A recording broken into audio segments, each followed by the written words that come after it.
love your work, and I'm David Cadavy. I'm here to help you cut out the noise to focus. This week's guest is a return guest. I've interviewed my good friend Noah Kagan back on episode 41. And on that episode, we talked about why discomfort is your compass. We learned that Noah even makes his bed in hotel rooms. That will be some obsessive personality too, if you start staying in the hotel and make your bed.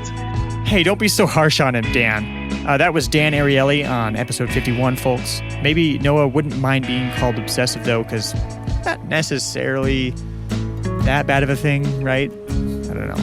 Anyway, I asked Noah to come back on the show because he had a blog post a while back that I wanted to ask him about. It's called My Organization System over on his blog, okdork.com. And he talks really in depth about how he manages his calendar week to week. And I've been thinking a lot about managing mental energy throughout the week. After all, productivity, especially creative productivity, is more about mind management than it is about time management. So listen to this show to hear in depth how Noah optimizes his creative output by managing his mental energy. How does he get into flow? How does he juggle all the details of running AppSumo and SumoMe? How does he recharge? Noah is also joining the world of podcasters with his new show.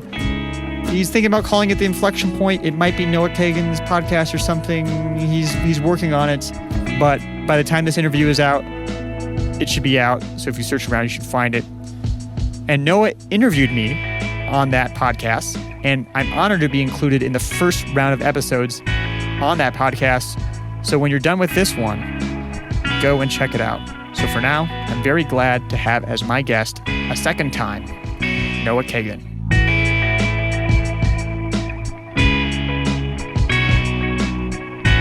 When you're billing your clients, the last thing you want to waste your time and mental energy on is creating invoices. FreshBooks customers get paid an average of 5 days faster. Get your free 30-day trial at cadavy.net/FreshBooks.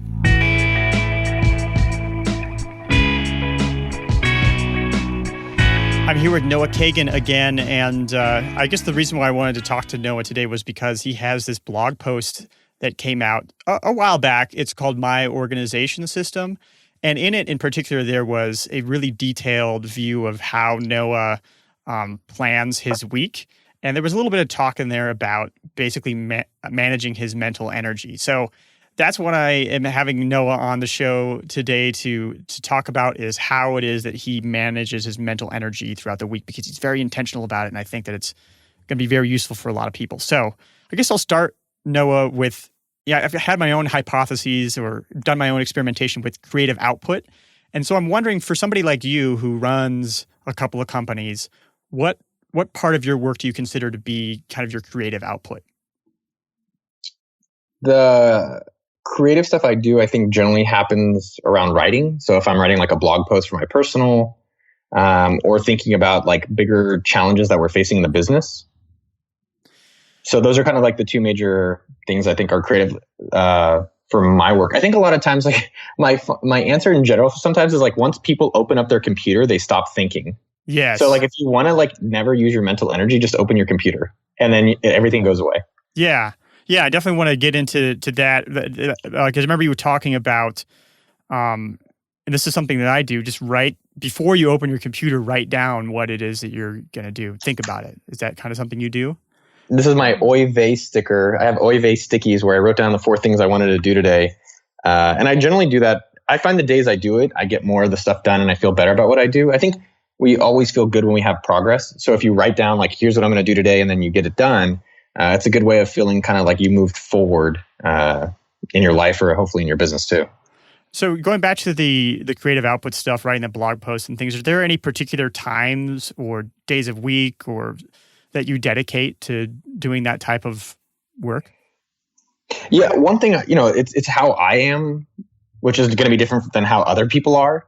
I think one thing that I would just encourage everyone to think about, and this is a lot of times what things I say are things I'm thinking about myself, is that when you find yourself in that creative moment, 2 things. 1, try to recognize like what are the factors that contributed to it. So if you're like, holy shit, I'm writing, or this sale or something here is happening, 2 things. 1, write down like what the hell happened to you to help you get there. And then secondly, don't stop it. So I think a lot of times people are like, well, I've allocated an hour for this. But like last night, I started working on my podcast, and I launched this podcast this week, and I was just in the zone, and I had my date was over, and I was like, look, I just got to finish this, and so I stayed up from 11 to 2, just like working on some parts of it. So when you're in that zone, just don't stop it. What I found, you asked like what are the times of days or things like that. It's the most time that I get the most stuff done is just when I'm not distracted by people, and I think everyone knows that. I think it's people. And then the second part of it for me is internet. When I'm not on the internet, I'm productive.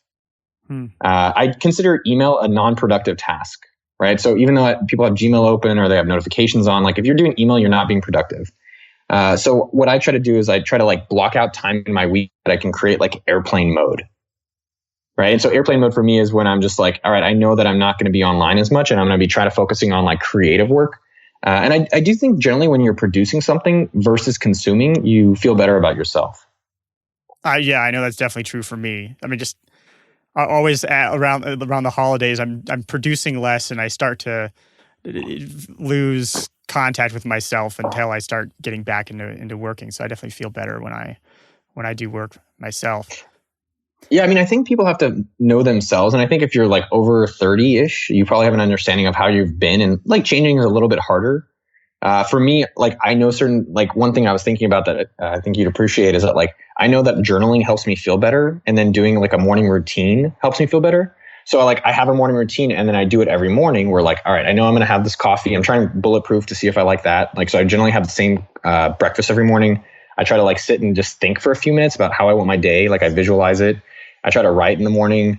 I try to do a game of chess in the morning. And so then what you do is every morning do your routine, and then try to be like, well, let me remove this thing or let me add this thing. And then see how that alters the rest of your day. It's kind of like a foundation, right? Like if you can get things founded great in the morning, it'll really set yourself up for the rest of the day. It sounds like you have a pretty intentional and creative morning. So do you avoid checking email before a certain time or anything like that? So the things, what I do, so here's my phone. I keep my phone out of the bedroom. I think that's probably the biggest mistake most people make. I have my phone in the kitchen. So charge the it first in the thing, kitchen. Yeah. That's yeah. what I do So I too. think that's been the most helpful. I do check my email in the morning just to make sure there's nothing like emergency or anything kind of crazy that's happened. And frankly, nothing's ever happened. I really want to talk about this phone in the bedroom, out of the bedroom thing just really quick though, because I think that's a big one that people overlook, and it's very easy to make excuses about keeping your phone in the bedroom. So for example, do you ever use an alarm? I think a lot of people say, my phone, I use an alarm on my phone, so I need my phone. I have my alarm in the kitchen too. Oh, you have a different alarm in the kitchen. Yeah, because I actually use my Amazon Echo for it. And I found that if the alarm is like far away and I have to get out of bed to go turn it off, then I'm more likely to just get going and less likely to snooze. I don't generally snooze. And a lot of times I don't even like using an alarm unless I have like a set meeting in the morning, which I try to avoid meetings until afternoon. Because I find that like personally my creativity is like 9 to 12, like I'm on fire. And then from like 12 to 6, nothing happens. And then from like, 7 or 10 p.m. beyond is like when productivity happens. I think two things I just want to like not iterate, that's the wrong word, just like share. I think one thing I'm not good at, David, that I'd like to get better at this year is that like, I notice there's times where I'm at an office or I'm doing, and I'm like, man, I am so not fucking productive. And I'm just like, it's a nice day out and I want to be outside, or I'm just in a funk. And I think there's two ways of looking at it. I think sometimes it's like, all right, just push through it. But I think there's other times where it's okay to give yourself permission where like you don't sit at the fucking computer if you're not inspired or you're not in the mood for it. Like go for a walk, get some blood flowing, and take a break. And I think I've been bad about that where I'm just like, all right, let me sit here and like fuck around on Reddit versus being productive.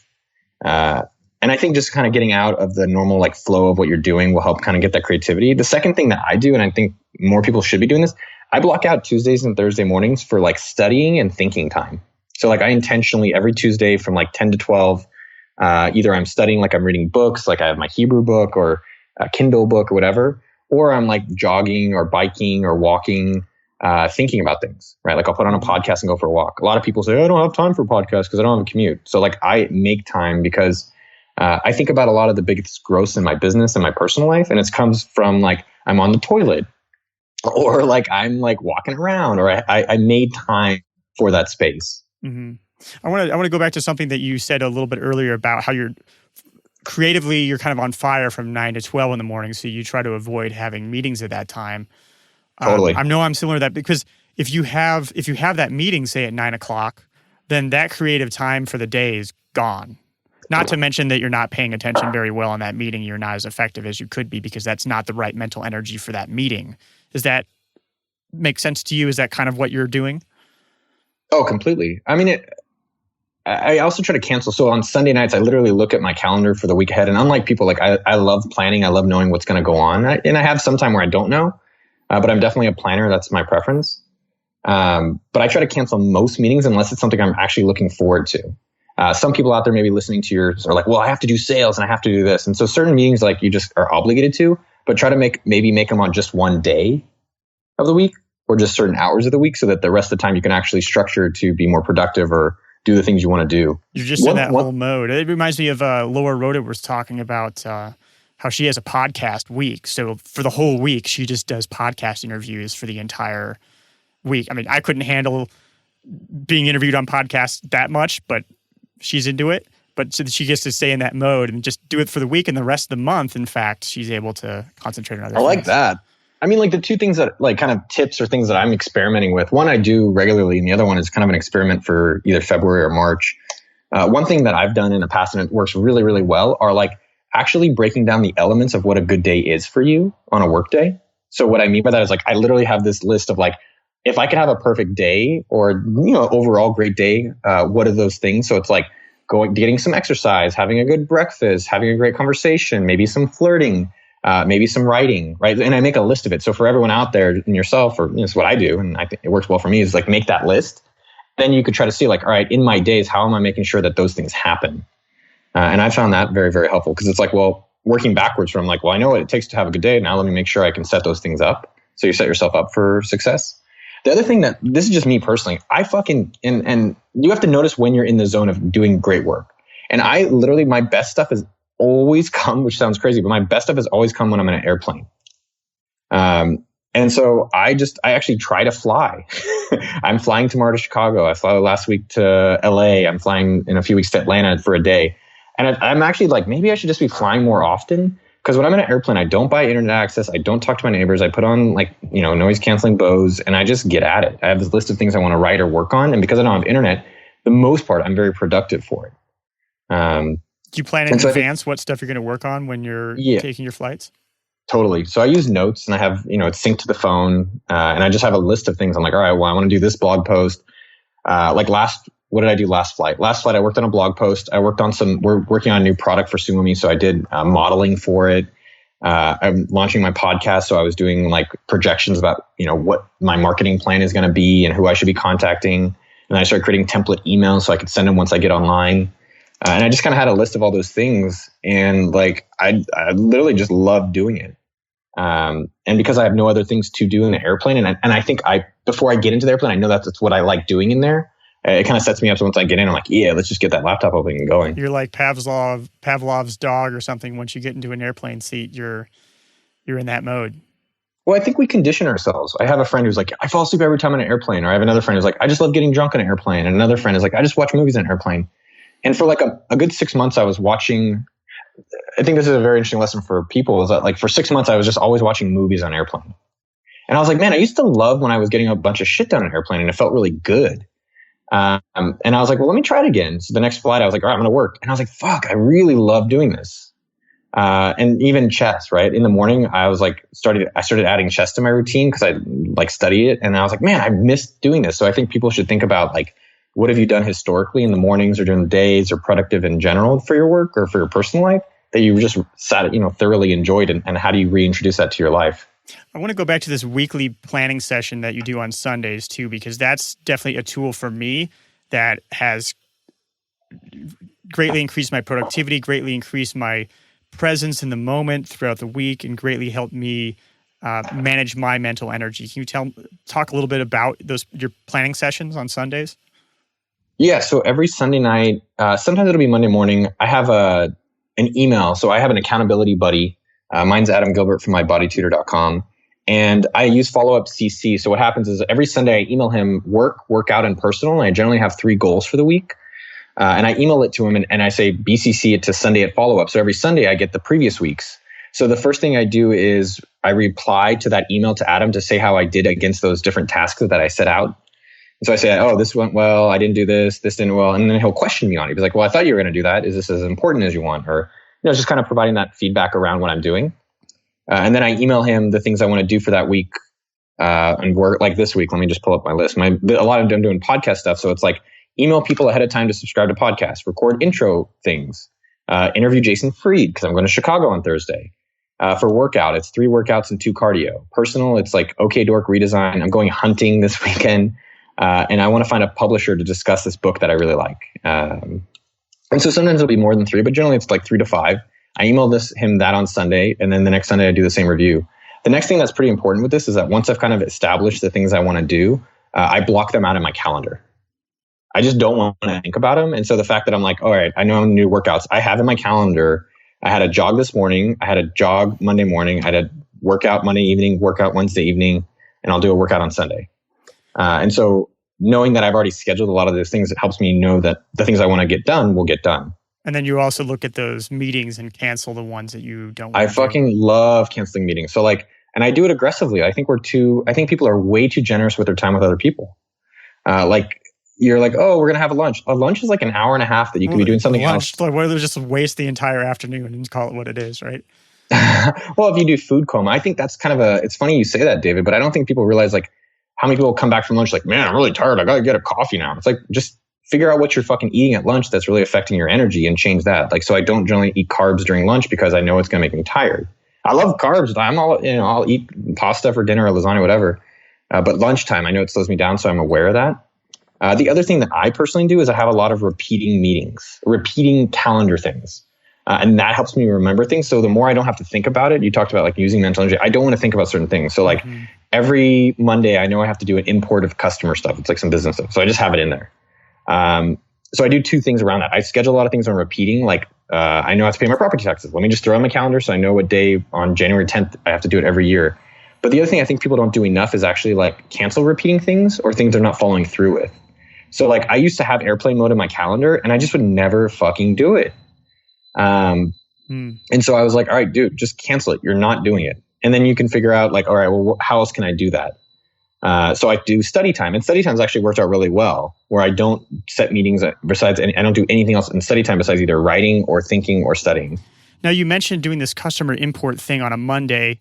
To me, I know that there's certain tasks that might be like that, or if I get an email from my accountant, for example, I use Boomerang, you use Follow Up CC, and I will just, if I get an email from my accountant on, say, Monday, I'm going to use Boomerang and it'll come back to me on Friday because that stuff can wait. I'm doing only creative work on Mondays. Do you have any ways that you think about your energy throughout the week in that way?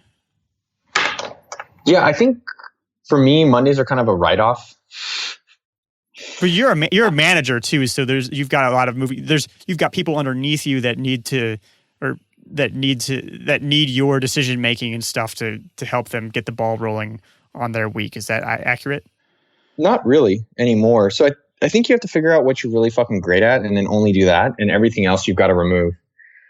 So Mondays literally would be meetings all day. So I would have meetings from like noon to like 3 where I do these one-on-one check-ins, and I just didn't fucking like Mondays. And I'm like, dude, I didn't start a company or be a part of a company to really not look forward to my work days.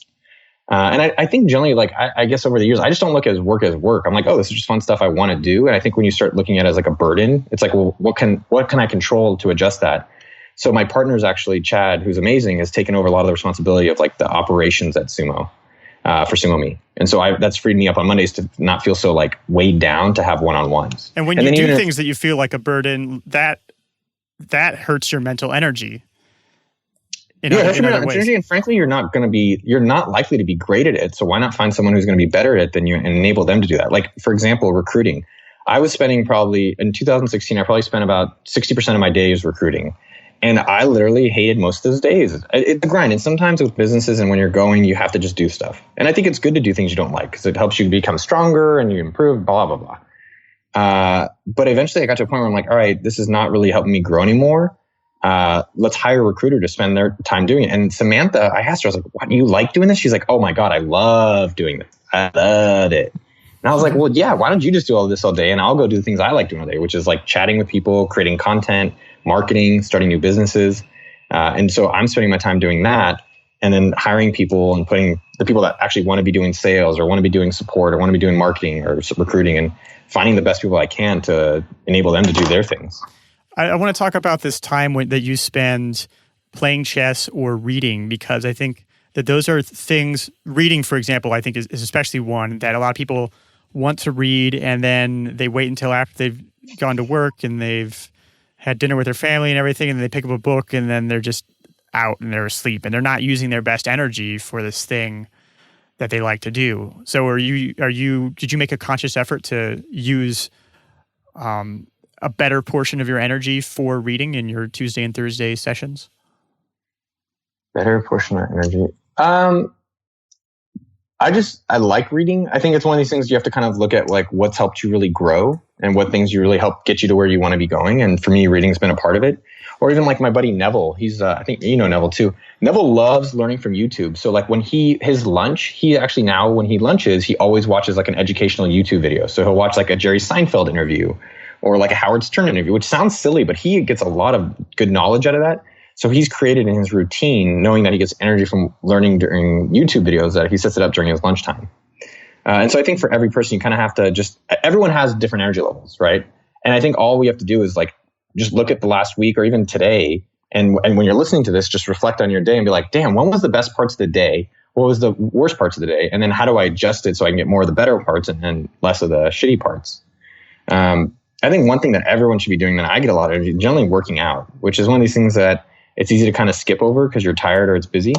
But like I'll work out in the evening after work. And I mean, that just kind of like, it's kind of a nice, like, I don't know if it's a reward, but I really enjoy that. And if I'm ever like stuck at work or frustrated, I'll just go for a walk. I'm like, all right, let me just get the fuck out and get the blood flowing. And I think a lot of people aren't doing that enough. And how do you do you do anything to balance, things like taking for a walk? I think is something that a lot of people will talk about when they get into a creative block, they go for a walk. But obviously that can get out of hand where you're just like walking all the time and not getting any work done. Do you do anything to help balance that, or you just let it go the way it goes? It's funny. I was thinking about this guy named Mike, and he's starting a video business, and I work with him regularly, and he always seems to be not doing the things we talk about. But what's helped him is that he sets his intention for the week on Sundays. He emails me or texts me Monday morning. He's like, here's my goal for the week. And during the week, like he'll check with me. He's like, hey, what do you think about this idea? I'm like, well, how does that help you towards your goal? And if people are moving towards where their goal is, then, who really cares how it happens? That's kind of the way that I generally look at it. And back to this, I guess I call it exploration time. When you're reading or you're playing chess, are there parts of that feed into the rest of your work and feed your creativity in your work?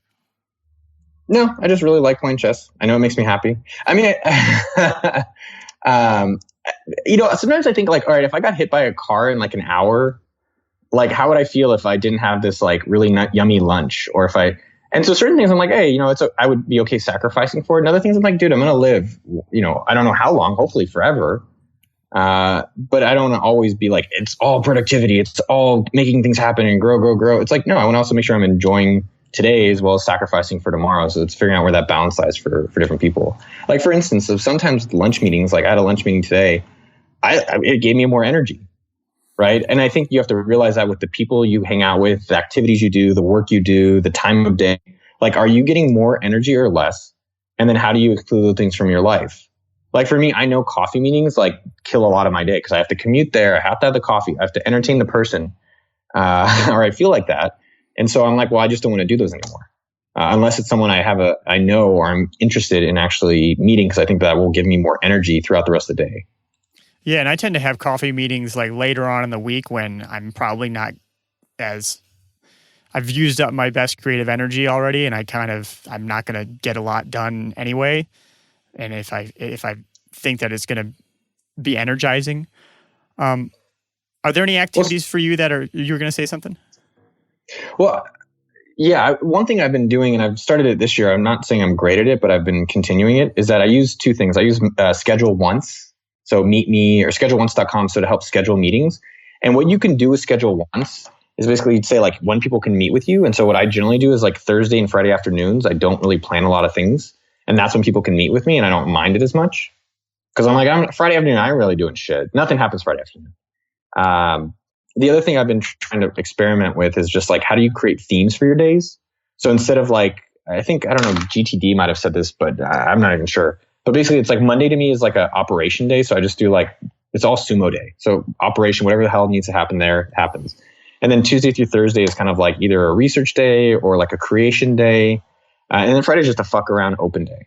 But the point for everyone else listening for themselves is just figuring out like, all right, why don't you try a whole day of around one thing and see how that goes? And then see if that actually makes your week better or not. So like one thing I'm experimenting, I think I mentioned it earlier. For me, I'm a planner. And so I'm going to do a week in February where I don't plan anything for a whole week. Right? Because I don't know how it's going to be. And I'm not saying you should go blow up things, but go and experiment and then see what it does for you. So like in a week, and to me, because I know you talked to Jason Frieder, or you sent me that article or someone did where he doesn't plan a lot of his week. And I think Mark Andreessen doesn't. And obviously like you could talk to like Jeff Bezos who plans every minute and maybe he, you could be like, well, that he did it. It doesn't mean it works for everyone. But I think you have to figure out what works for yourself. So for me, I'm going to experiment having nothing planned whatsoever, no structure or schedule, and then see how that week goes. And my assumption is at the end of that week, I'll take away one or two things that I'm like, dude, I really loved how like on Wednesday, like one day, maybe one day we just don't have anything scheduled. So no matter what on Wednesdays, there's nothing planned, and just let that kind of be an exploration day. But I think that's the overall message there is like, try different things out for yourself, and then see which things kind of really give you that, energy or clarity and an excitement around those days, and then reproduce it. I love that open week idea. I do a thing, I call it the week of wants. And usually it happens around the time I have a conversation with you and I talk about something that I feel like I should be doing. And you're like, well, what? Don't do it. And I realize like, oh, I've slipped into this goal-oriented way of approaching things and it's very cognitively draining. And so I'll just give myself a whole week where the whole time I can work on whatever I want. And some of my best ideas, like I got hooked up with Dan Ariely and Timeful and that sold to Google. That came from Mind Management, Not Time Management, which was a blog post that I wrote during a week of want, which, by the way, that concept is kind of what we're talking about right now. Dude, that's awesome. You were saying, Han, so what was your week of want that made you want to write that article? What was the want that you had?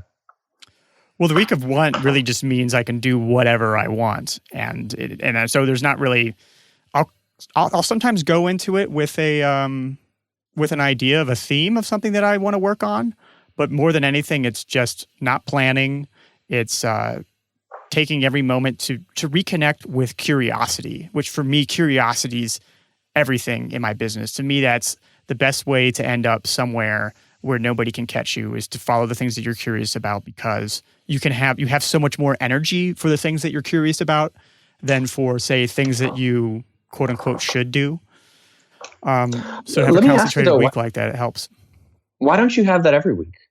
I mean, you're only living this life forward one time. Like, why not every week be a week of one?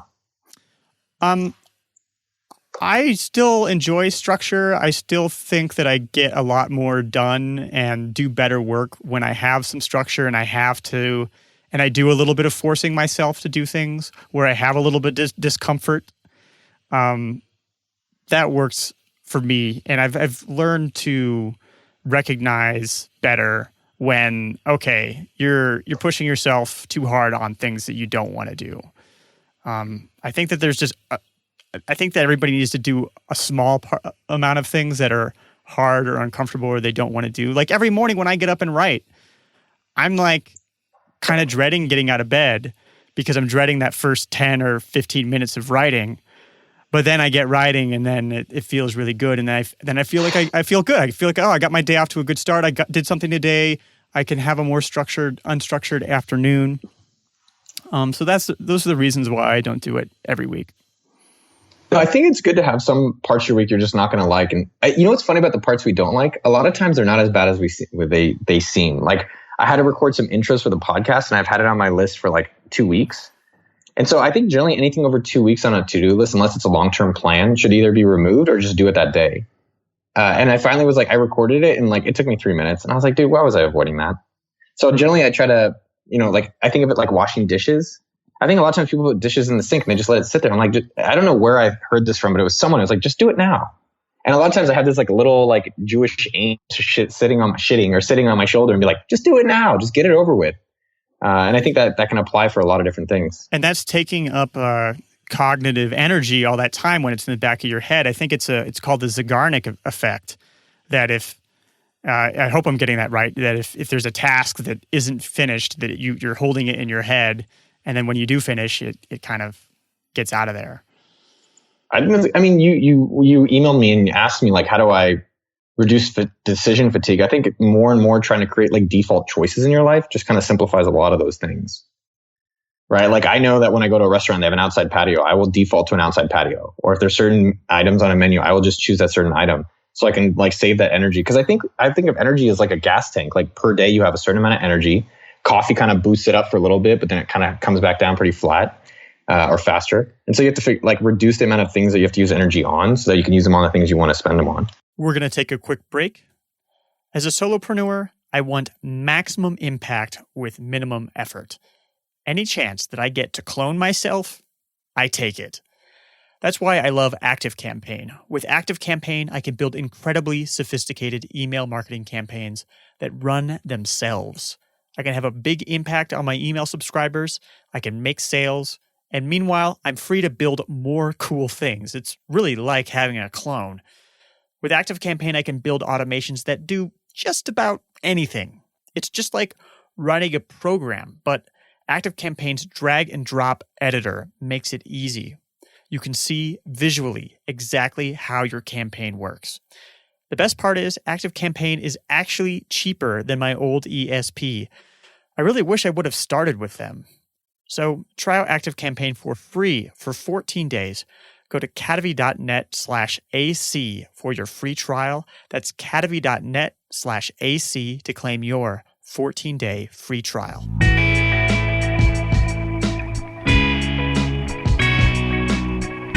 I think this is a great idea thinking about defaults, and I think that it's also helpful to think about where there are defaults in your life that somebody's already made a choice for you and it's not actually the choice that you want, but you have to consider it.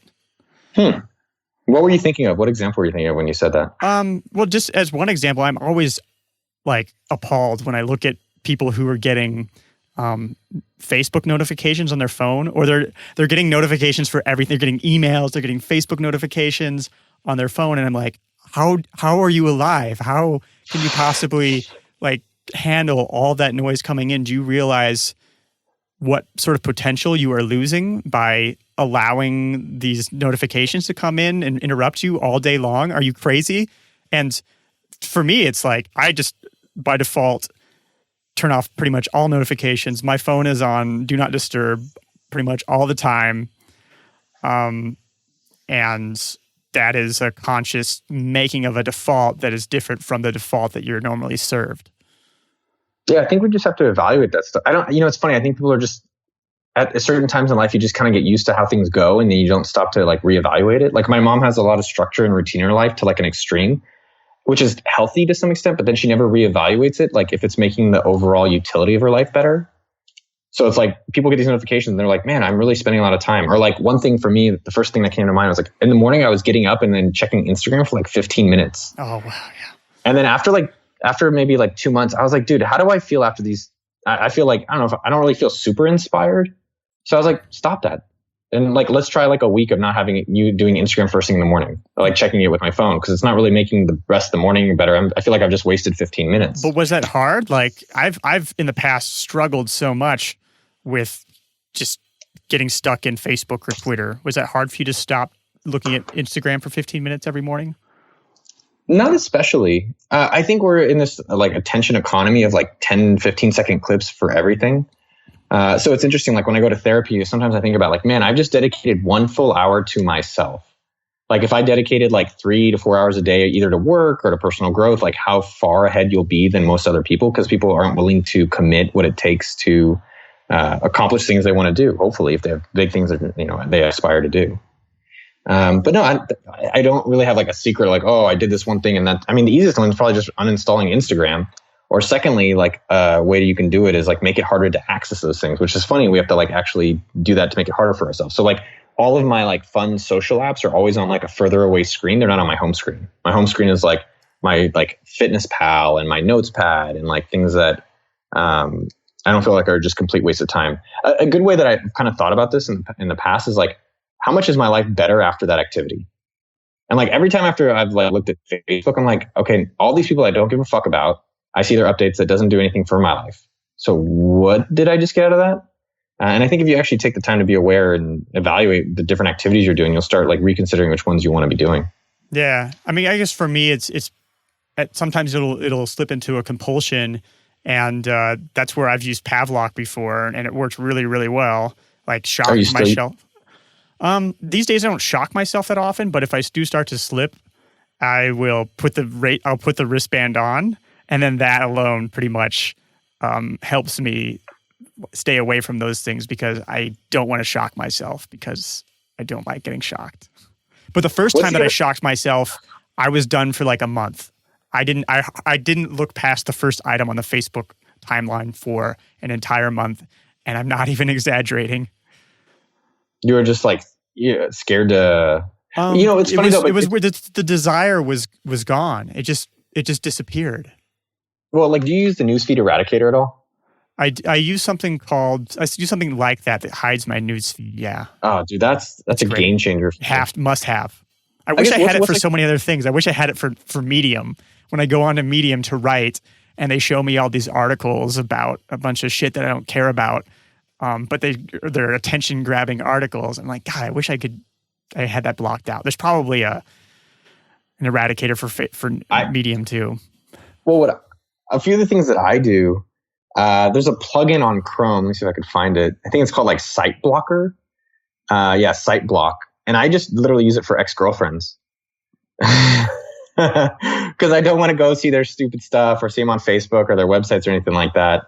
Another thing that was kind of an interesting like energy tip, because like you only have so much time in a day. You have 24 hours. Everyone's got the same. So how do you maximize what you want to get out of it? Chet Holmes wrote Ultimate Sales Machine, which is one of my favorite books. And one thing I've been doing pretty well over the past few weeks is like, he's like, if you touch it, do it. So for email, if you're opening it, don't just like get out of it and then come back later to it. Just either archive it or respond to it. But don't just let it sit. And I've been so I have like an email open. I'm like, all right, well, I got to finish that one before I can do something else. And then just not getting in like the sidetracking. For me, if I do get sidetracked in something like an email or an administrative task, like I said, I usually put those on Friday, but say something comes up, I've got to, log into some portal that I almost never log into. Like once I'm there, I'll be like, all right, I'm here now. Is there any other things that I can finish up before I get out of here for the next month? Have you ever noticed that the people who seem to be the most externally successful or accomplished are always pretty fast to respond to emails? Have you ever noticed that? It bothers me, yeah. They're like, and because the thing too is everyone's like, Ramit, you're so Seth busy. Godin. These guys respond in minutes. And it's very interesting to be like, well, how are they able to do that and accomplish the things they're able to accomplish? And I think there's just no wrong way to eat a Reese's peanut butter cup. You kind of got to figure out like, what are the things I want to accomplish? And like, if I'm able to do that and have fun and respond to emails and be on Reddit or whatever, play chess that you get done, then make sure, set yourself up to do that. So like you were asking earlier, I thought it was a good question or a good thought, which is like, what are the moments that you have a lot of clarity or good thinking? And so for me, the two moments that have really stood out in the past, I don't know, maybe 3 months that have really stood out for like, I have great clarity, great thinking is two specific things. One is no alcohol or no mental stimulants besides coffee. I've noticed that when I'm not drinking, like my clarity, my energy, my attention, someone said this word this morning, I loved it. My continuity is very on point. Versus like I have a few cocktails, you have some wine, you wake up, you're a little cloudy, it takes a little longer to get going, you don't remember what you talked about. You maybe things you didn't want to do, not even bad things. You stayed at an event or longer, even though you didn't really want to be there. And I think when you are not drinking, you make very clear decisions and your energy level, for me, actually is higher. I've noticed it goes down when I start drinking. I was just going to say that I noticed that too. I drink very rarely, but there was a time a few years ago when, because at a doctor's recommendation, I had to go a month without drinking. And initially, at that time I would maybe make a cocktail and read a book or something at night. But I had a little bit of a hump to get over at first, where it was difficult. I realized what a stress reliever it had been for me, but then I just found new stress relievers that were actually way more nourishing to me, which just doing more reading as an example. But I ended up going out a lot less. Yeah, you're also tired, and it's not fun to be like at a social event as much. I was at this great party in LA on Friday, and everyone's drinking, everyone's drunk, and number one, like it's empowering that I'm not. I feel stronger. Two, I remember everything that happens. Mm-hmm. And three, you never like regret the decisions you make when you're sober. You're not like, oh man, I was so sober, I did this thing. Like, man, I woke up with this girl in bed. I don't know how she got there because I was so sober. Well, and if you go out less, I think one thing I've found is that when I was like most people, somebody who would have a drink or two or three a few times a week, that you spend a lot of time in this sort of limbo state where you're at a bar or something and maybe you're not talking to the friends that you're there with and you're like thinking about other things you'd rather be doing. You're like, wait, why the fuck am I here? What am I doing? Why? And at the same time, I'm putting poison in my body. And tomorrow I'm going to feel like shit too. So I'm losing, like, it's like a full-time job sometimes. You like go out at 8 and then you come home at 4. That's a full-time job. And your next day is shot too. So it was just like, what a waste. Once I realized that, when I really cut down. I completely agree. Two things for me around that, and I'll tell you one other moment I get a lot of clarity. But like I interviewed this guy and he's like, yeah, I don't really drink. I was like, oh, that's interesting. Why not? And he said, well, I don't want to ever lose a day of life. And I thought that was a very powerful statement. He's like, I never want to lose a day of life. And sometimes if I'm hungover and I lose a day, like I never want that to happen. Life is too valuable to waste it on a hangover. So the drinking thing has just been, you asked for energy. Like I'd say like, that's been one of the biggest ones. Do I think I'll go back to it? I don't know. I just know that like not doing any drugs, not doing any drinking, like my overall baseline of happiness is significantly higher. So that's kind of my point to people out there. It's not that like maybe drinking gives you more energy and you're great about it. But for me, it was like helping me avoid situations or stay places that I didn't really want to stay. And if I was sober, I'd be like, I want to get the fuck out of here because my energy sucks and these people suck. Drinking, by the way, we were talking about defaults earlier. Alcohol is totally a default. I mean, it's the default thing that when somebody, you meet a new contact, oh, let's go get a beer sometime. Let's go get a drink. And it's like the default thing, especially in your 20s. It's Friday night. What are we going to do? We're going to go to a bar. We're going to stand around. We're going to drink things. We're going to think about talking to girls. And then we're going to go home and like cry ourselves to sleep or something like that. It's just like everybody's doing it. So it's so uninventive, not that I don't have a drink every once in a while. I'm just saying that it's a default, and because it's a default, it's everywhere, right? It's everywhere you go. There's bars. It's like one of the only viable businesses that still exists in physical space is a bar or a liquor store. Oh, I would challenge everyone listening. Look, what's funny though? Like some people might see me and you hanging out, and they're like, dude, you guys are drinking. And me and David are doing like keg stands or something. Like, I thought you guys didn't drink. Oh, the drink, yeah. I'm going to go to a vineyard in a couple of weeks probably. So, yeah. Oh, that's cool. Where? In Colombia. It's probably not going to be really great wine, but whatever. Yeah, who knows? Well, maybe I'll take a body shot off you or vice versa. Yeah, it happens. But I think the point that like we've said in this overall thing is that there's a lot of different strategies, there's a lot of different tactics. I think you just have to kind of recognize what works for you. And for me, not drinking, like so far, everything in my life is better. And I've noticed specifically, like if I'm somewhere and I'm already in a great mood, I'm like, this doesn't make me in a better mood. It makes me in a like momentarily like escape mood and then like a like numb mood almost. So if I'm already in a great mood, why not just continue that and have a great time? And so I'm experimenting with it. And then at the end of this month, I'll kind of see like, do I want to reintroduce it or do I want to keep going? I think I'm scared of like, oh, I'll never drink again. I'm going to be one of those guys. Not even about those guys. Like, oh, that doesn't seem like fun. Like I romanticize the drink. But anyways, this is a whole nother in person. The other thing about clarity, for me is mountain biking. So for people like for me, I like mountain biking. This could be jogging for others. It could be cycling. It could be something where I don't have music playing, number one. It could be driving too. Don't have any music playing. And two, I can't really think, which is a little counterintuitive. So if I'm mountain biking, if I start thinking about a girl, like I'll fall and hurt myself. But that for some reason, it creates moments where I get clarity around things that are going on in my life. And I get like just this like really good energy. And so I think people have to kind of go explore what activity. Is it ultimate frisbee? Is it disc golf? Is it like fencing? Is it, I don't know, maybe sex? I don't know. But it generally should be isolated, what I found. Because for me, mountain biking, it's a solo sport. I don't have any distractions, and you're forced to be present. And so those kind of conditions create very good moments of energy and just clarity. I don't necessarily always think about energy. I think more clarity levels. Mm-hmm. But mountain biking for me is that. Sounds like recharging activities to me. And I mean, one of the things that as somebody who is usually pretty driven to create things and who gets a lot out of doing a recharging activity like that, one thing I did at one point was I would take some Jelly Belly jelly beans and say like, all right, I've got 2 green jelly beans.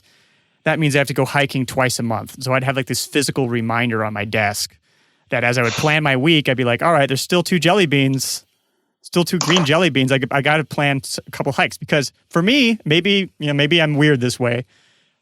I actually have a hard time getting myself to do things I enjoy sometimes. Like doing the effort of like booking the zip car and finding out which trail I'm going to go to and driving over there and just the cognitive overhead of actually making the activity start. Having some sort of a physical reminder and giving myself a prescription for how much to do it helped me manage my mental energy. I like the recharging thing, because I don't think people think of themselves as phones, right? But every night you plug your phone in, and we sleep, but maybe not even sleep well. Like, I think in terms of energy, like we could probably even start at the beginning, like how much have people invested in their sleeping? Oh, right, like your mattress and your pillows. Let's talk about that. How much do you think about your sleep? I've gone through. I mean, I try to optimize every single thing on my bed. Like literally, like an A/B test of my bed. I've gone through like 5 mattresses. Like I've tried Tuft & Needle, I've tried Casper, I've tried Amazon, tried mattress toppers, I've tried the pillows, I've tried the sheets, I've tried the duvet, I tried like what lighting in my room makes a difference. Like so one thing I stopped doing is I used to always bring my iPad or like the iPhone into bed, or mostly the iPad, because I'd watch a movie, and I found that like it would just keep me up and I'm not sleeping enough. And so like I switched to Kindle and I read a book. And so now every night I'll read a book in bed, and I'm like, all right. And if I want to watch a movie, it's because my book sucks, so I'll change the book. But that's like a little thing, because if I can go to sleep sooner or get more rest, then I feel better. But I think like sleeping is the foundation of life. Like if you don't recharge and sleep in bed, like your whole day, basically it's like, how we talked about like your morning routine and having that like kind of step-by-step checklist that you kind of keep playing with. If you wake up feeling shitty because of crappy bed and sleep, then like none of that even really matters. Yeah, then your day is not going to go as well. That actually reminds me, when you were talking about reading, there was a nice hack that Dan Ariely had, which is that he has a reading chair next to his bed, and so he won't read in his bed. He'll only read in the chair next to his bed. So if he gets tired while he's reading in the chair, then he gets into bed, and he's trained himself to think, oh, that's my time to sleep. And if he has trouble sleeping, he gets out of the bed, sits in the chair, reads or something like that. If he's not sleeping, he's not in his bed. That's interesting. Yeah, I think it's like I've heard the hacks of like never bring your laptop to bed. It's like creating the space for different activities. So like my kitchen table is my work area. The thinking and reading chair is over there, and my couch is for entertainment. And you kind of create the spaces in your house that you want to be using things. But yeah, like my bed, I use there's an Amazon mattress like Cool Gel, which I recommend with the mattress topper. I use JCPenney like satin sheets. I have Cool Gel pillows, and then like my pillows as backups. How do you determine if something's working for you as far as sleep goes?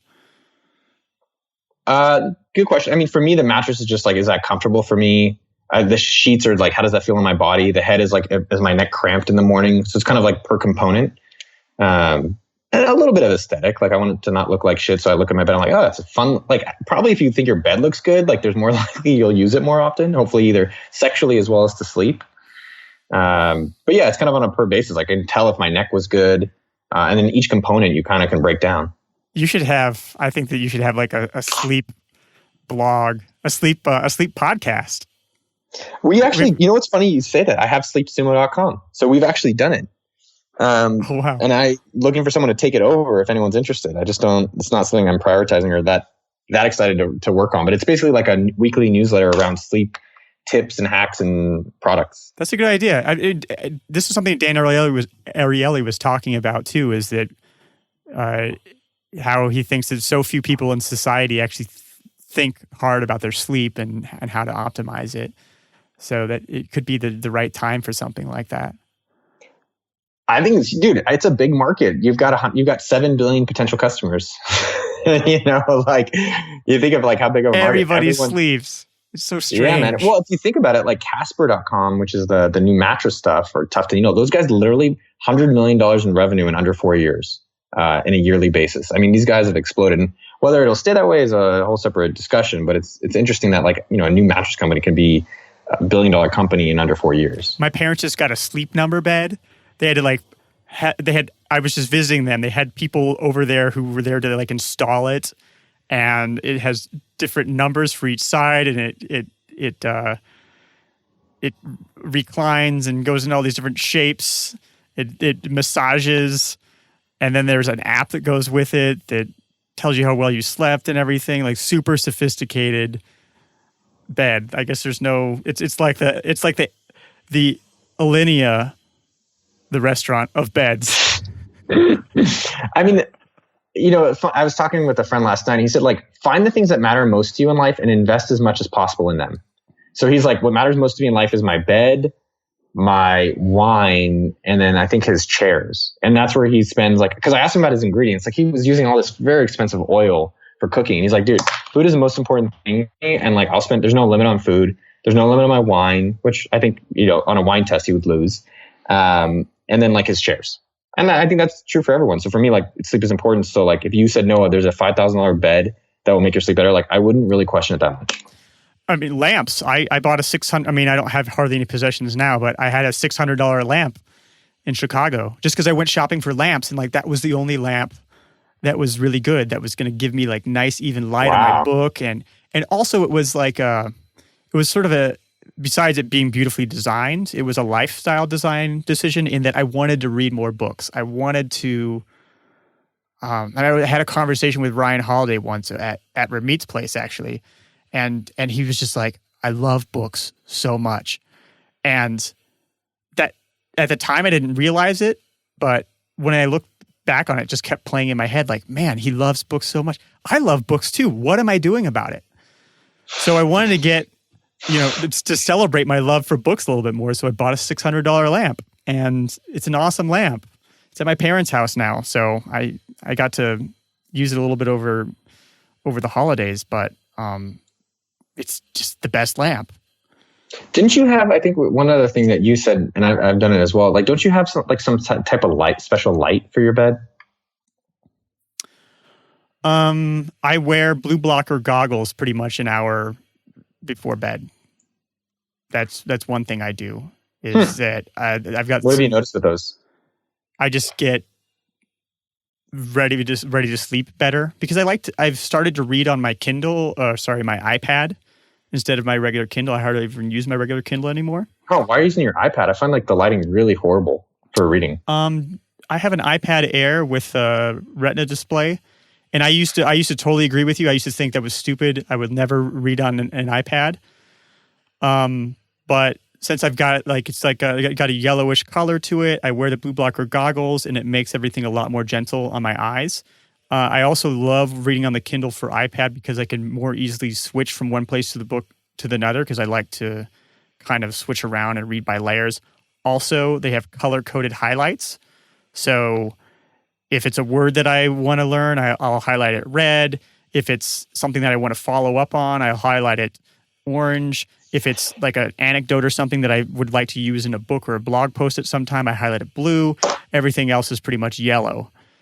That's so interesting. I just found with my iPad, I'd be like, oh, look, porn. Oh, look, like Twitter. Oh, look, all this other shit. And I would just like get off course so quickly. Well, I do the same thing. I don't allow any messaging on my iPad, really. And then like I don't get any notifications for messaging. And then I do the same thing on my iPad that I do on my iPhone. I have like the most important icons on the front page, and then everything else is in one folder that's called hide. So if I want to watch YouTube videos, if I want to surf the web, I've got to at least flick down and search. But I do slip sometimes, but it would be nice to have an iPad that like the only app on it is Kindle, just like a separate iPad just for that or something. You know, one thing you got me one. Well, the quick ad for me is I use Philips light strips, and I have this like light blue color I've put underneath my bed. And I've actually found that very soothing. Like it's just like very light blue, and it's kind of romantic. So when I'm either alone for masturbating or if I bring a date over, I just find it like actually very soothing to go to sleep with like a light blue, and it automatically turns off at 2 a.m. The other thing I guess I was wondering about for you is like, do you ever wonder, and I think I know the answer, but I'm curious, like, do you ever think you're over optimizing, recharging and energizing and all this other stuff? Like planning so much of this? I consider that, but I try to hold it all somewhat gently and reevaluate. Yeah, I think about that, and I think that that's certainly a thing that an objection that a lot of people might have as I start to talk about these things more is that it's an over-optimization or something. But I mean, I see it as optimizing all of the different important components of life. Like recharging is an important component, and if you're a driven person who's prone to workaholism, it's good to put some things in place to actually make it easier to get yourself to take the time to recharge. Yeah, I guess I was thinking that the answer is kind of obvious. It's like, look, time is all we have, right? And if you can maximize the amount of energy you have, like, why wouldn't you?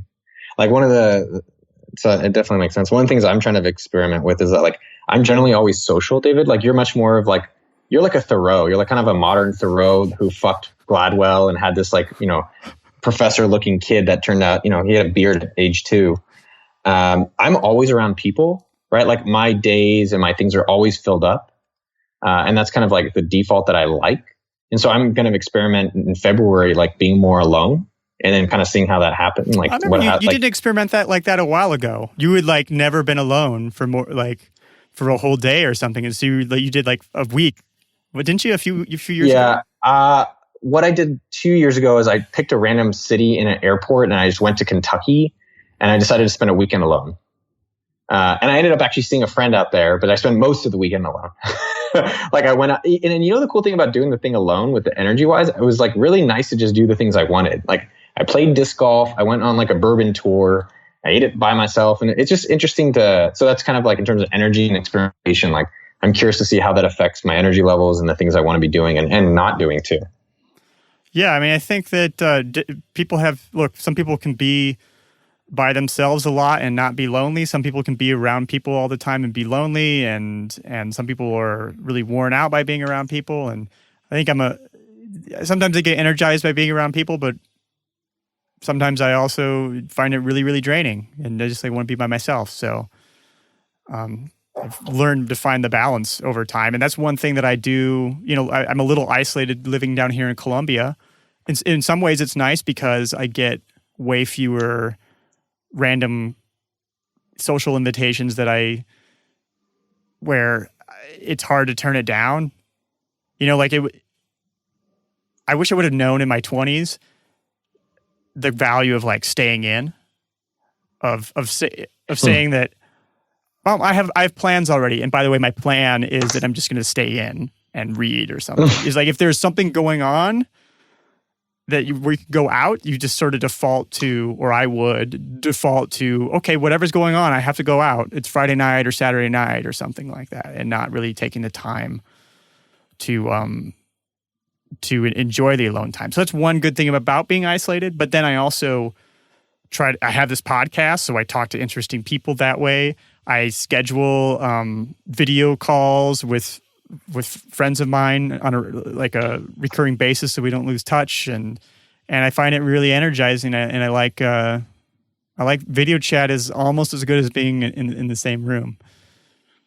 No, I think that's the whole point, is that you schedule the things that recharge you, and you schedule and plan, or not just schedule, but you plan for the things that don't recharge you. It's funny, you said something last time we talked last week that's really stuck with me, and I've really thought about it a lot. It's like, we talked about reading books, and that gives you energy and new ideas and inspiration, and like, why not just go more into the things you already know work for you? And I think that's the whole point of this energy conversation. So like, I started re-listening. I listened to your Jason Fried podcast, and I started listening to my own podcast more based on our conversation. So thank you. And it was like, well, I know this stuff gives me energy and I like it, so let's just go do more of that. And the drinking thing doesn't give you energy, so let's maybe try a little less of that. Let's talk about the podcast. I know that we're. How are you doing on time? I'm hanging out with Jason. You know Jason Cohen, WP Engine? I've never met him, but I use WP Engine, and they've sponsored this podcast before. So use David's affiliate link if you want to sign up for a great hosting service for your WordPress blog. Or use whatever link I say in the ads. Yeah. Yes. So I am doing an interview with him for my show at 5. So I've got like 2 hours. Oh, that's awesome. Well, I mean, let's if we can just take a few minutes. I want to talk about your podcast. What's compelled you to start your podcast is called The Inflection Point, right? Which I may change the name. Oh boy. Okay. What? I can do whatever I want. It's my show. No, I know. I think it's good to keep changing the name. I went through dozens of names for my own podcasts. What'd you start with? It didn't start with Love Your Work? It did start with Love Your Work, but I recorded a bunch of episodes and I made sort of like prototype episodes. And I mocked up since I design, I can do this. I mocked up cover art and stuff and really thought about the name several times over. And there were certain times where I was like, oh, I'm just going to call it CadvyCast. And I realized like, that's a dumb name. And I'm not Tim Ferriss. I'm not famous enough to just get by on my name or something like that. So I wanted to get deeper into something that was more about a value, the values that I wanted to portray. So are you thinking of other names? Well, the two things that I would say, yes. What I was going to say for myself and for other people listening, one thing that I've really benefited and appreciated is like even decorating my apartment. The act of starting was more helpful than the act of thinking for me. So the act of like just starting to put furniture in instead of like, well, do I really want this? Do I really want that? Do I really want this? Like the amount of mental energy that I used on it versus just putting something in place helped me then be like, I fucking don't like this about this couch and let me get a better couch. Mm-hmm. Right. And so I think, it's like prototyping. Yeah. And so what I found just in terms of energy and like brain utilization, like, and I don't know if you've recommended the book, but Power of Full Engagement, which I think you've read. Yeah, it's great. Brian Balfour recommended it too. Brian Balfour recommended it. So for everyone out there, go get Powerful Engagement. If you're looking to really optimize your energy levels. Full engagement. Power of Full Engagement. Yeah. Power of Full Engagement. Engagement. Yeah. We've said it 7 times now, so that's good. But anyways, the point of just like starting something, like getting the couch and help me be like, well, I need a couch that has this now versus something that I wasn't as clear on before.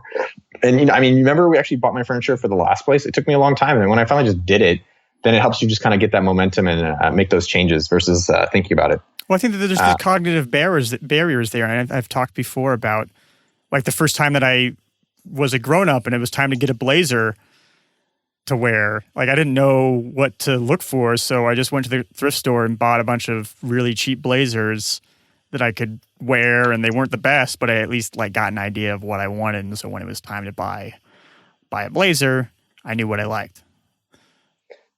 Yeah, no, I completely agree with that, man. The podcast, so it's originally called The Inflection Point, and then now I'm debating calling it like Noah Kagan Presents Noah Kagan. Or Noah Kagan's Business Adventures. So, the reason, it's funny, I kind of like was resistant to it for a long time. And I think some of the things that we're resistant to, we might need to embrace more. So I've been resistant to be out there more and get my name out there more. I think I'm still like scarred from the Facebook days. But ultimately, I think what you have to do is like, what do you truly want to be doing? And I truly love connecting with people and chatting and then like recording my own ideas. And I'll put it out there. And if I think people will like hearing about it, on the podcast, it's live by the time I guess this will be out there. If you just search Noah Kagan or okdork.com/podcast. And my thought is like, look, I'm going to enjoy it. I'm going to have fun with it, do business experiments, chat with really interesting people that other people haven't met, or frankly, I just want to meet, and put out a fun show that, I think David, you said yourself, like something that you want to listen to again, that you'd want to listen to yourself. And ultimately, it's not just about how do I get other people to validate me and feel good about it, but something that I just want to do. And I think generally the business stuff and life stuff that I've just like, I really want to go do this, or I really want to do that. I generally think that leads you in the right direction. And so trusting your true North Star or your true like your curiosity, inner soul. You can't connect the dots moving forward. Exactly. Right. You just have to believe, Right. determine. I love that quote. What was it? You can only connect in looking backwards. Yeah, something like that. Yeah, we talked about that when you interviewed me for your podcast, which everybody listening should go listen to that episode because it should be up right now. By the time they hear this, it'll be edited and out. I'm trying to do one. I'm doing one episode a week, putting out. Like, for example, like from anything you're interested in, I would say go experiment and explore. Don't try to do all at once, but pick one thing at a time. And so for me, like the podcast has just created new opportunities. Whether it becomes super known and not, I'm going to do my best to get it known. But like I'm going to Chicago to meet Jason Fried. That's awesome that you're actually going to make the investment to travel all the way there instead of just doing Skype. I'm traveling there for an interview and he's doing a 1-day seminar. And I was like, dude, can I just come interview you and then I'll pay and I'd love to join your seminar. And like I flew to LA to meet Keith Ferrazzi. And I got to do an interview with him. But the thing that was interesting though, very, very interesting for me was like, because I was going to Chicago, you mentioned Alinea, and I went to Alinea last year, which was literally top 3 thing on my bucket list, number 3, 4, like top of my bucket list. And I got to go. And it was as good as everyone says. It was life changing. And so I'm going to Chicago tomorrow. And I was like, yo, Nick, I tweeted him. I was like, hey, I'm coming to Chicago. Any chance I could chat with you for 30 minutes? I'd love to, I want to get inspired. I want to inspire other people with your message. Nick from Alinea and what's the TikTok or TikTok? Yeah, they're sort of restaurant booking software. Yeah, I've fantasized about having him on the podcast, but I've never actually done it. So it'll be interesting to hear how it goes. Well, I'll do the foreplay, and then you can have the finale. Okay, well, you can interview him first, and then maybe I'll interview him someday. Well, you know what's really funny? Well, anyway, so I emailed him, I tweeted him, and I really wanted to meet him, and then it worked out. And I think you have to make that effort to it. But it's only because I started doing the podcast that's created those opportunities. It's the same as my buddy JR. He really loves film. Love film. And he talked about it for 10 years. And then he finally was just like, yo, once a week for 100 days, I'm going to put out a YouTube video. And whether people are watching or not is secondary. I'm just going to get into a good habit. And so for 100 days, he put out a video every week, whether a lot of people watched him or not. And it was interesting, the opportunities that were created by it. Because I think sometimes a lot of people are like, man, I don't know how this happened. And it's like, it happened because you took the initiative to do something. And so because of it, like he's met different YouTube celebrities, and he's met like certain restaurants have asked him to start creating films for their restaurants. And it's just amazing the serendipity that's happened because he started doing what he really wanted. Whether, as you said, with connecting the dots, whether you see that right away or not. So I've just been fortunate and very excited that I'm like, oh, it's not just about only meeting people, but like, what other things can I be creating related to, audio or potentially video that I can share with other people? I've got an interesting scientific tidbit to this. I interviewed a neuroscientist who studies the nature of insight on episode 8, John Cunhos, and he's talked about how insight, like insightful problem solving, creative bursts come from the connecting of disparate elements. But there's been research to show that people can predict, like if there's an insight below the surface, that they can predict with significant accuracy that they're going to be able to solve the problem. So when you feel an urge to follow any of these things, it's possible that is coming from some sort of subconscious awareness of an opportunity that will come from it. That was like way beyond me. I don't know why I couldn't follow that. Yeah, it's a little bit complicated. It's just that. No, I like it. Can you simplify it to like your subconscious, which is not a very scientific term, but your subconscious may already know what will come from those opportunities that you want to pursue, even though you don't know how it will result. Actually, that's been said in Steve Jobs' present talk too, is basically that what your true self or something already knows what you truly want to become. That's just, you just have to follow your curiosity. Everything else is secondary. I don't have the exact. Dude, that guy is quotes. good, man. He's probably done pretty well for himself. Yeah. So you're the show. I think that you could get away with calling it the Noah Kagan show. I think you're famous enough for that. I think I think we all have things that we're afraid of, and like, call in your inner Tony Robbins or whatever you want to talk about. I think I'm reluctant to like having that much attention, but I want attention. And I think I've been on the fence about it so long that actually on my whiteboard, I have my word of the year, which is discomfort. But I wrote a phrase down 2 nights ago, which is like no apologies. For like everyone, and I'm speaking for myself, but I think in general too, we apologize so fucking much. We're like, oh, I'm sorry. Maybe it's a Jewish thing. What do you think? But I'm like, just stop fucking apologizing and start doing what you want. And I think the more you do that, the more that you'll be true to yourself, you'll feel better, and you'll get the things you want, and people will probably respect and like you more too. And so like, yeah, I want to put out a show, and I not necessarily want to have the world listening to it, but like I want to put out something that, I'm proud of. And I think subsequently, if I promote it, people will hear it. So the name of it kind of to me is secondary.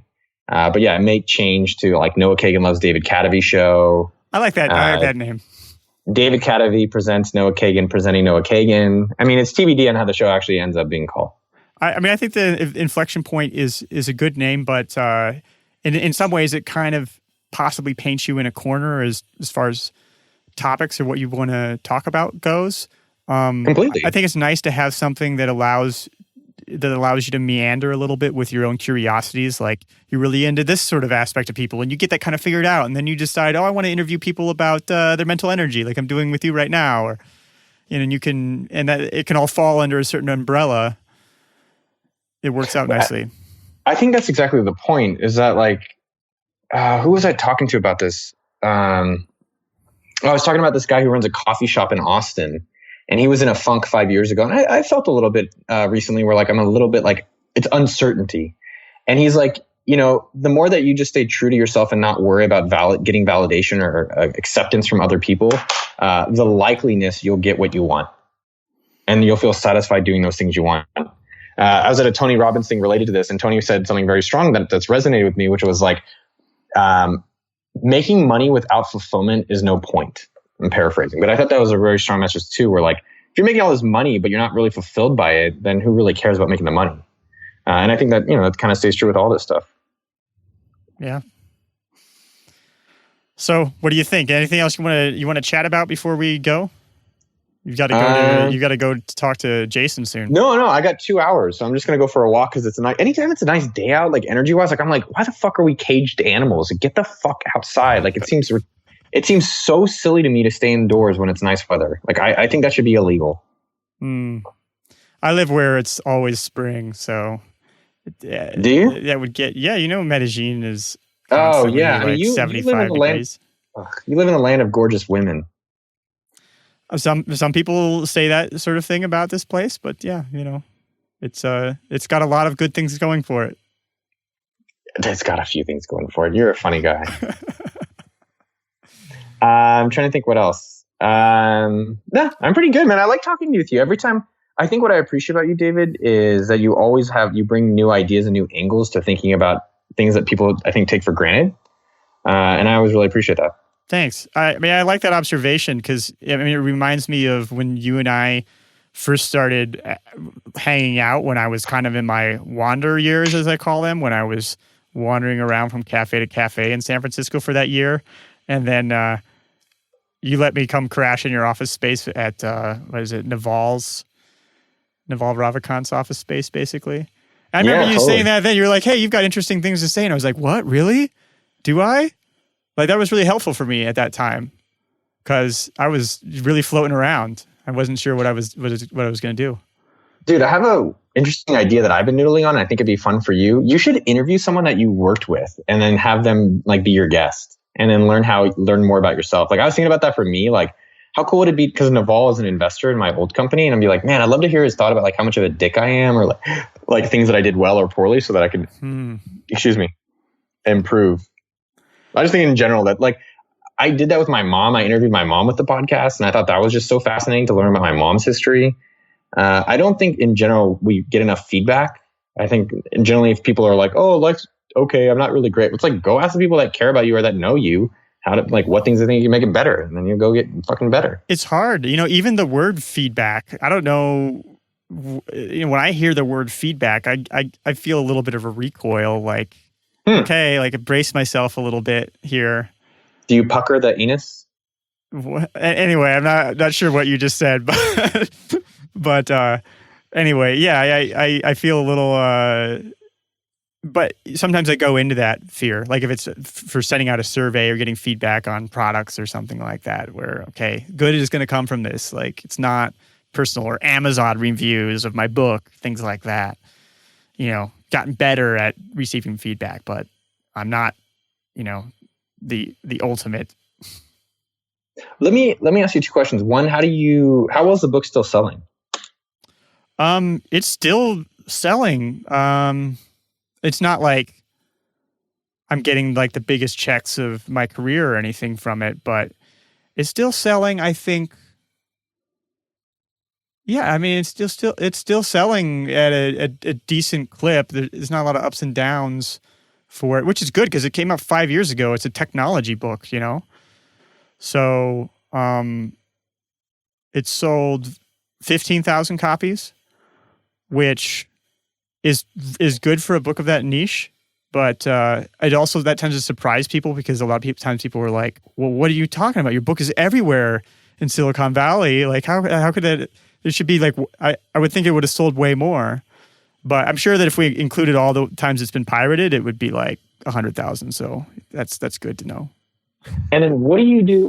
The two things I was wondering as well to finish up is like, what do you do that gives you a bunch of energy? Like what specific activities? And then what do you do to recharge?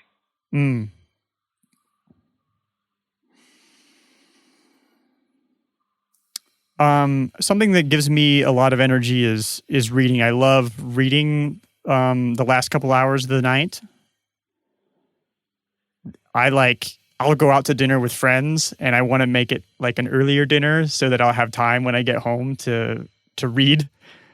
Like we'll have dinner for a couple hours. I'm like, can't wait to get home to read. Really? Yeah, and that's recharging.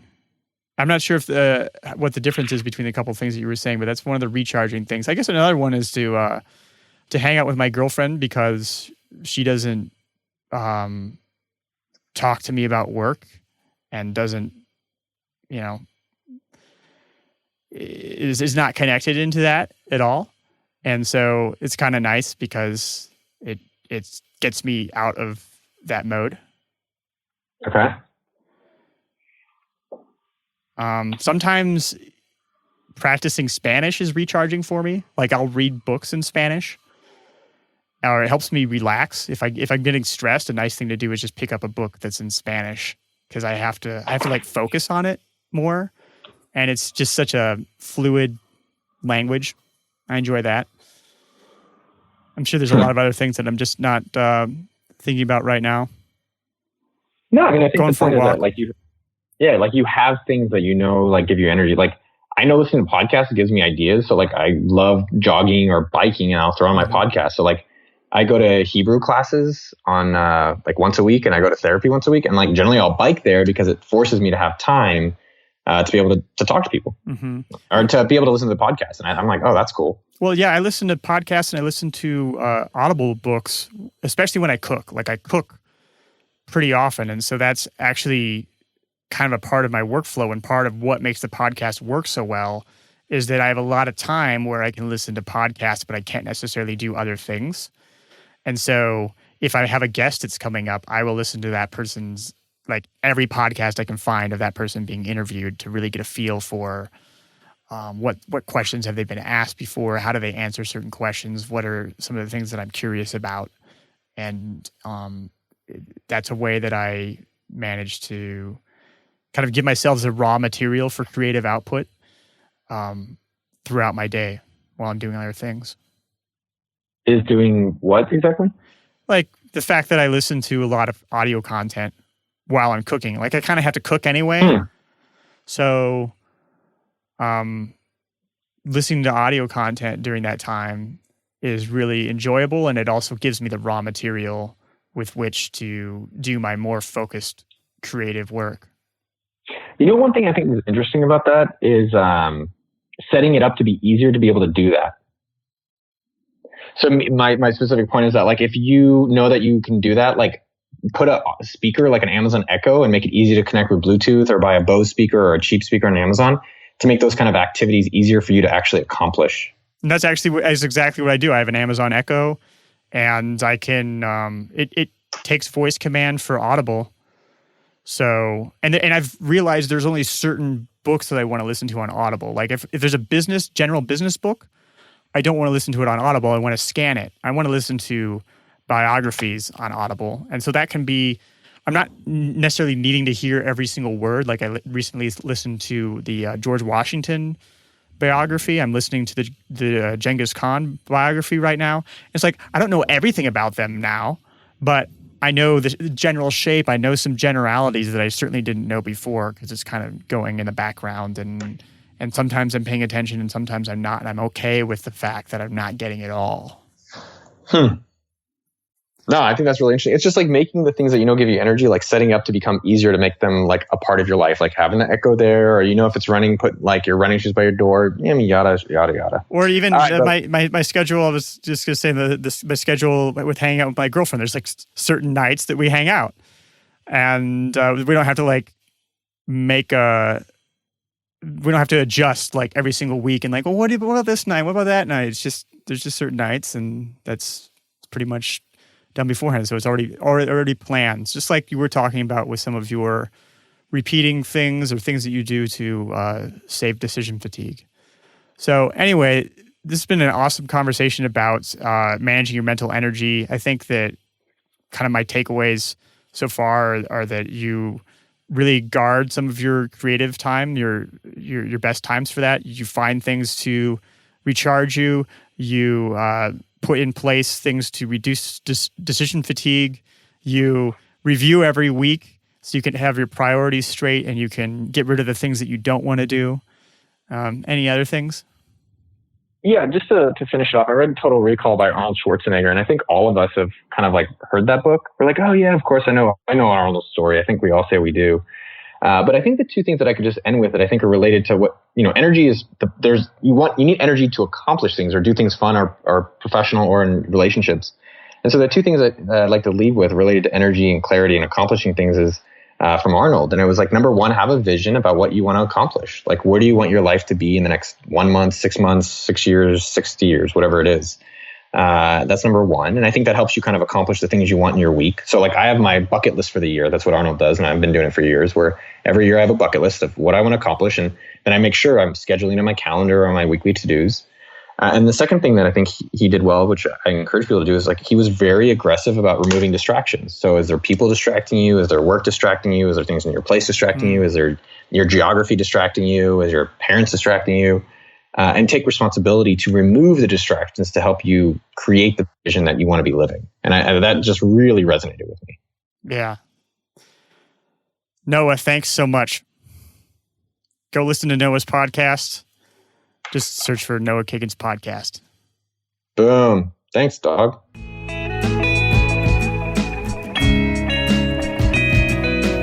Love Your Work is supported in part by Treehouse. Take your career to the next level and learn from over 1,000 videos created by expert teachers on web design, coding, business, and much more. Claim your free 14-day free trial at cadavy.net/treehouse. You'll be supporting the show.